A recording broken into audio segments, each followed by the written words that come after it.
Youth Congress സംസ്ഥാന അധ്യക്ഷ നിയമനം ദേശീയ നേതൃത്വത്തിന് കീറാമുട്ടിയാകുന്നു. രാഹുൽ മാങ്കൂട്ടത്തിൽ രാജിവെച്ച് ഒരു മാസം പിന്നിട്ടിട്ടും അധ്യക്ഷനെ നിയമിക്കാൻ നേതൃത്വത്തിന് കഴിഞ്ഞിട്ടില്ല.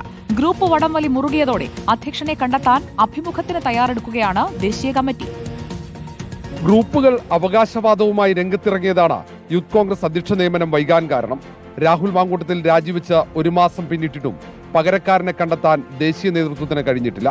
ദേശീയ ജനറൽ സെക്രട്ടറി ശ്രാവൺ റാവു കേരളത്തിലെത്തി നേതാക്കളുമായി പലവട്ടം സംസാരിച്ചു. ഗ്രൂപ്പുകൾ കടുംപിടുത്തം തുടർന്നതോടെ സംസ്ഥാന അധ്യക്ഷനെ കണ്ടെത്താൻ അഭിമുഖം നടത്താനാണ് തീരുമാനം. സംസ്ഥാന ഉപാധ്യക്ഷന്മാരായ Abin Varkey, O J Janeesh Kumar, Binu Chuliyil, K M Abhijith എന്നിവരാണ് പരിഗണനയിൽ. സംഘടനാ തെരഞ്ഞെടുപ്പിൽ 2ാം സ്ഥാനത്തെത്തിയ അബിൻ വർക്കിക്ക് സ്വാഭാവിക നീതി ലഭിക്കണമെന്നാണ് ഐ ഗ്രൂപ്പിന്റെ നിലപാട്. അതേസമയം കെ എം അഭിജിത്തിന് വേണ്ടി എ ഗ്രൂപ്പ് നിലപാട് ഘടിപ്പിക്കുകയാണ്.